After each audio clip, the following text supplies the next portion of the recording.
Pan India star Prabhas చేసే సినిమాల genres తీసుకుంటే ఒక్కోదానికి అసలు సంబంధమే ఉండదు.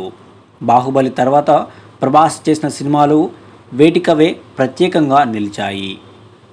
సాహో కమర్షియల్ సినిమా కాగా, రాధేశ్యామ్ లవ్ స్టోరీగా, ఆదిపురుష్ రామాయణం ఆధారంగా తెరకెక్కింది.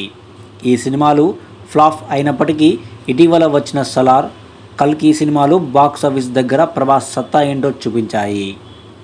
సలార్ హై వోల్టేజ్ యాక్షన్ ఎంటర్టైనర్గా తెరకెక్కగా, కల్కి మైథలాజికల్ సైన్స్ ఫిక్షనల్ మూవీగా వచ్చి ఏకంగా ప్రభాస్కు రెండో 1000 కోట్ల సినిమాగా నిలిచింది.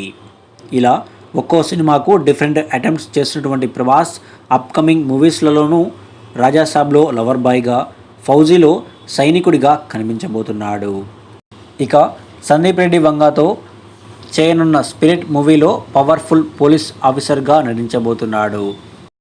అయితే ఈ సినిమాకు సంబంధించిన లేటెస్ట్ న్యూస్ ఒకటి సోషల్ మీడియాను షేక్ చేస్తోంది. మామూలుగానే ప్రభాస్ను తట్టుకోలేరు, అలాంటిది డ్యూయల్ రోల్, అందులోనూ నెగిటివ్ షేడ్స్ ఉన్న పాత్రలో విలన్గా నటిస్తే థియేటర్లు తగలబడిపోతాయి అని చెప్పడంలో ఎలాంటి డౌట్ అక్కర్లేదు. ఇప్పుడు సందీప్ రెడ్డి ప్రభాస్ను స్పిరిట్లో హీరోగా, విలన్గా చూపించబోతున్నాడట. ఒకవేళ ఇదే నిజమైతే స్పిరిట్ ఊహకందని విధంగా ఉంటుందనే చెప్పుకోవాలి.